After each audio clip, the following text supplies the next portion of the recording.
भंडारा जिले में अब नर्सिंग मेडिकल कॉलेज का भ्रष्टाचार का खुलासा हो रहा है। इसके पहले भी एक कॉलेज के ANM और GNM विद्यार्थियों ने कॉलेज के खिलाफ शिक्षण और अवैध वसूली को लेकर आवाज उठाई थी। फिर एक college Navyuva medical institute hospital institute अब कॉलेज के विद्यार्थियों ने लूट, दबाव और अनेक भ्रष्टाचार के आरोप लगाए हैं। बता दे कि नवयुवा मेडिकल कॉलेज में multi specialist ANM nursing, GNM nursing, BSc nursing, DPTH physiotherapy और मल्टी स्पेशलिटी हॉस्पिटल स्कूल यह सब नवयुवा मेडिकल कॉलेज भंडारा के कादा स्थित एक ही जगह पढ़ाया जाता है। इस कॉलेज में 5 से 6 कोर्सेज को क्या पढ़ाने की अनुमति है? एक ही कॉलेज में इतने कोर्सेज पढ़ाए जा सकते हैं क्या? यदि पढ़ाया जा सकता है तो principal, teachers, doctor, staff, bed, सामग्री इन कॉलेज में उपलब्ध है क्या? यदि है तो फिर विद्यार्थियों को पूरी तरह से शिक्षण क्यों नहीं मिल पा रहा है और अन्य सभी सुविधाओं को लेकर पैसों की मांग क्यों की जा रही है? ऐसे कई आरोप विद्यार्थियों ने लगाकर खुलासा किया है। विद्यार्थियों के बताए मुताबिक 11,000, 5,000 ऐसे अन्य रकम मांगी जा रही है, तो कहीं न कहीं इन सारी विषयों की जांच होनी चाहिए।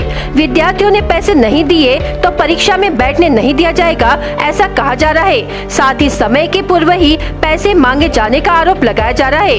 भंडारा में मुन्ना भाई MBBS जैसे फिल्म में बताया गया है कि जैसे ही हॉस्पिटल में उसके पिताजी आने की जानकारी मिलती है तब बनावटी हॉस्पिटल तैयार कर मरीज, डॉक्टर्स और स्टाफ लाया जाता है। वैसे ही भंडारा के मशहूर जाने माने Navyuva medical institute hospital college के डायरेक्टर वीरानी ने हॉस्पिटल चलाने का आरोप लगाया जा रहा है। यदि विद्यार्थियों और अखिल भारतीय विद्यार्थी परिषद के लगाए गए आरोप सिद्ध होते हैं तो क्या ऐसे मुन्ना भाई MBBS बनावटी कॉलेज जैसों पर कार्रवाई होगी या नहीं, यह सवाल निर्माण होता है। साथ ही ऐसे इंस्टीट्यूट मेडिकल हॉस्पिटल भंडारा जिले में कितने चल रहे हैं इसकी भी जांच करनी चाहिए। ऐसे नर्सिंग कॉलेज और हॉस्पिटलों का खुलासा BS क्राइम इंडिया न्यूज करते आ रहा है। यदि आपके पास कोई विशेष जानकारी हो तो BS क्राइम इंडिया न्यूज के हेल्पलाइन नंबर पर संपर्क करें। जानकारी देने वाले का नाम गुप्त रखा जाएगा और साथ ही ऐसे हॉस्पिटल कॉलेज का खुलासा किया जाएगा ताकि ऐसे हॉस्पिटल और कॉलेज बंद हो और भंडारा में हो रही अवैध लूट और अत्याचार बंद हो और विद्यार्थियों को न्याय मिले। माझं नाव Anil Dandge, final year BPTH student, Navyuva college of physiotherapy. माझ्यासोबत मागच्या वेळेस विंटर 2023 ची माझी फायनल इयरची एक्झाम होती। तर माझा एक्झाम फॉर्म थोडा, माझी तब्येत ठीक नव्हती म्हणून माझा एक्झाम फॉर्म थोडा लेट देण्यात आला। तर माझे बाबा येऊन एक्झाम फॉर्म भरून गेले, तर त्यावेळेस एक्झाम फॉर्म घेतला आणि मग नंतर 10-15 दिवसांनी एक्झाम फॉर्म आणि फीस असं सांगण्यात आलं की तुझा एक्झाम फॉर्म सरांनी रिजेक्ट केलाय। ठीक आहे, मग मला वाटलं की, आणि असंही सांगितलं की नंतर कॉलवर बोलल्याच्या नंतर हे सांगितलं की तुम्हारा फॉर्म तो एग्जाम लक्ष्मी मैम ने असं सांगितलं की तुम्हारा फॉर्म तो मैंने यूनिवर्सिटी तभी भेज दिया आहे। तर मग मी त्या भरोशावरती राहिलो, पण ऍक्च्युली त्यांनी फॉर्मच नाही पाठवला आणि त्यांच्यामुळे माझं 6 महिन्याचं नुकसान झालं। मानसिक तणाव, ताणतणावामध्ये सुसाईड करण्याचे विचार येत आहेत। ते आम्हाला खूप हॅरेसमेंट करतात, रॅगिंग करतात, मेंटली, फिजिकली, वर्बली। त्याच्यानंतर आम्हाला असं काही खालच्या वरची भाषा बोलली जाते की जे आम्हाला म्हणजे मानसिक ताण येऊन जातो। आणि माझे 6 महिन्याचं नुकसान केल्यामुळं माझ्या मनामध्ये हे विचार येत होते की आपण सगळं शिक्षणासाठी एवढं करत आहोत तर मग जगावं की मरावं हे पण कधी विचार येतात। आणि विद्यार्थ्यांचे लेक्चर्स घेत नाहीत, त्यांचे क्लासेस नाही, आम्हाला प्रोफेसर्स नाही येतं, आम्हाला कोणत्या सोयी सुविधा नाही येतात, कॉलेजमध्ये मशीन नाही येतात, त्याच्यानंतर पिण्याच्या पाण्याची व्यवस्था नाही आहे, कॅन्टीन पण तसं फेक आहे, हॉस्पिटल फेक आहे, डमी हॉस्पिटल, आणि पेशंट पण बाहेरून जे आणले जातात भाड्यावरती, प्रिन्सिपल इन्स्पेक्शनच्या वेळेस भाड्यावरती येतात आणि सगळ्या गोष्टी पैसे देऊनच मॅनेज होतात। आणि त्यांना हे पण वाटत आहे की विद्यार्थ्यांनी आता हे करावं आणि पैसे देऊनच मॅनेज व्हावं। आणि सर आमची अटेंडन्स, मागच्या वेळेस माझी अटेंडन्स जवळपास 2-3 महिने 3 महिने तर होतीच, जवळपास 3 महिने, तर 0% अटेंडन्स असणाऱ्या मुलीचा फॉर्म ऍक्सेप्ट झाला कारण की तिने पैसे भरले म्हणून।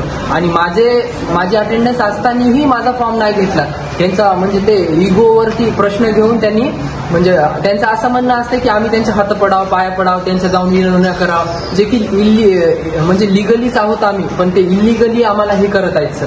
तर यांच्यावर म्हणजे सगळ्या प्रशासनाला आमची एक विनंती आहे की समिती नेमून सगळं व्यवस्थितरित्या याचा कारभार हे करावे आणि चौकशी करावी आणि जे काय सत्य ते बाहेर पाडावं। आणि जे जर कॉलेज वगैरे हे बंद झाल्याच्या नंतर विद्यार्थ्यांना चांगल्या याच्यामध्ये सगळ्या सोयी सुविधा देऊन ट्रान्सफर केल्या जातात. त्याच्यावरही हे पैशाचं जे झाले आतापर्यंत युनिफॉर्मचं, त्याच्यानंतर हॉस्टेलची फीस, बोनाफाईड आम्हाला 1-1.5 वर्षापासून बोनाफाईड नाही मिळालं. आमच्या स्कॉलरशिप येत नाही, स्वाधार भेटत नाही, गव्हर्नमेंटच्या स्कॉलरशिप येत नाही. एकाच बिल्डिंगमध्ये ANM, JNM, BSc nursing school आणि BPTS हे असे 4-5 कोर्सेस चालतात. तिथं मॅनेजमेंट काही नाही आहे, लेक्चरर्स नाही येतं आणि खूप आम्हाला एक्झामच्या वेळेस, हॉल तिकीटच्या वेळेस आमचे 4-5 दिवस आम्हाला जाऊन त्यांचे हातपाय पडावं लागतात, दिवसभर उभं राहावं लागते.